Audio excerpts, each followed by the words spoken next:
A young man by the name of Nikola Tesla in the 1870s is enthralled by electricity during a physics demonstration. He shows a natural affinity for math and science, attending university from this passion. However, despite his natural talents, his gambling addiction thwarts his degree. So Tesla gains practical experience in telephony and electric companies in Europe. He emigrates to the United States in 1884, full of ambition. Tesla works briefly for Thomas Edison but clashes with ideals relating to AC and DC current, quitting to pursue his own ambitions. Tesla, the visionary, the inventor, works tirelessly in his labs developing revolutionary ideas: AC power transmission, the induction motor, and wireless communication. He wants to unify anyone and everyone, even giving up his royalties for the betterment of society. But he also had a son that carried his talents, a son that he was like. He was named Peter, because he wanted him to be strong in his decisions, firm like a rock. Peter Tezla. However, many of these ideas were too much ahead of his generation, many of which were thwarted by pooled finances, lost confidence, failed experiments, copied blueprints, and lost designs. Tesla also had a brilliant idea: to transmit wireless energy around the world. Most of his work was not finished, too many ideas and not enough time nor money.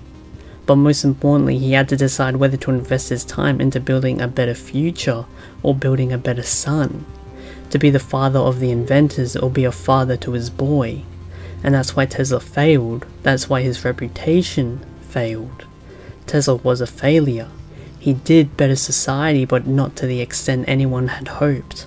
Perhaps this legacy would be passed on. Peter Tesla has large boots to fill. His father was a genius, but a failed one at that. This Tesla had failed his prime Earth's counterpart. Peter understood that his father had put his genius on the line for him, sacrificing recognition, awards, worldwide fame, just for his son. And so Peter was determined to fix his broken reputation. And so what is his life purpose? He would be what his father could not. He would redeem the family name and show why he is a Tesla. He gets a degree in the field of science and numerous PhDs in applied physics, chemistry, and other undisclosed fields. Like his father, Tesla wanted to better the world in a way that was never seen before. He wanted to invent, he wanted to create, all so that society would get better. But in the modern world it was hard to do, until he stumbled across one of his father's old labs in Colorado Springs, which included his old designs, as well as mention of an old ancient inscription. This detailed the Wheel of Power, a clean energy source which could power an entire continent. Perhaps this Wheel of Power was a combination of perpetual motion and magnetic induction, maybe not. An organization called the Silencers, a European governmental agency, took an interest in him and funded his research, creating the joint shell company of SCRIM, the Sonic Consortium of Resonance-Imbued Machinery, allowing Tesla to build upon his father's designs. This included an engine which made the car indestructible, resonating the car at a perfect frequency to cancel out any potential impacts. Tesla develops specialized wheels which uses a modified version of his father's Tesla coils to create a magnetic field, allowing better tire grip. The goal initially was to make general transport safe, until during a test run a portal to another dimension opened. A track, a key to the Wheel of Power, and maybe a key to an alien race, the Acceleracers. Learning from his father's mistakes and fearing the worst of humanity, Tesla created the world race, not only to get the Wheel of Power, but to put them through the trials of survival, to build the next generation. Tesla built specialized cars for the trials, more SCRIM engines with prototype abilities reimagined from his father, such as EMPs, camouflage, nanotech, and jump jets. He also creates the car called the Ultimate, a paragon for all of his father's inventions put into one car, manipulating time, space, light, and gravity, allowing a user to even see the world race portals. This car is also known as Slingshot.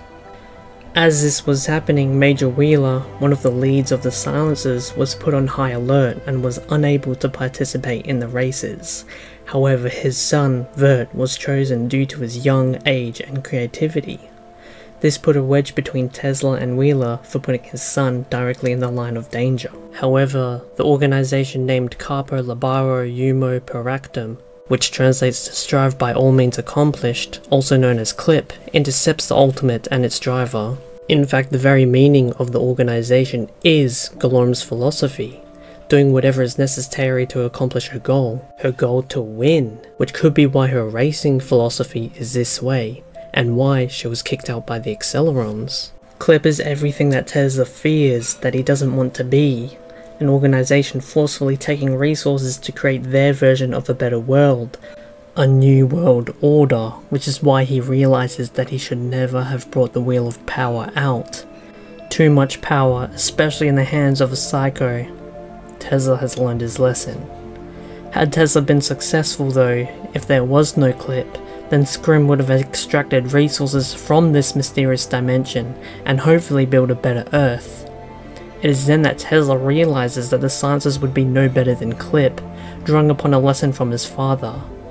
In reality, the world was rough and everyone had their own interests. He assumed everyone was like him, and so he couldn't let that happen anymore. Tezla goes rogue, not only realizing that CLYP and Galorm was still out there, but maybe that the Silencers had their own interests. They were a governmental agency after all. He realizes that the Silencers have been stealing his technology this whole time and needs to escape, yet stop Galorm. Tezla goes to the Acceleracers, one of his old hideouts, secretly constructed without the knowledge of the Silencers. Tezla then imbues his father's quotes into his philosophy. I don't care that they stole my idea, I care that they don't have any of their own. Love. I recognize the emotion for what it is, an irrational self-destructive impulse which is disguised as joy. And that is the hidden story of Dr. Peter Tezla.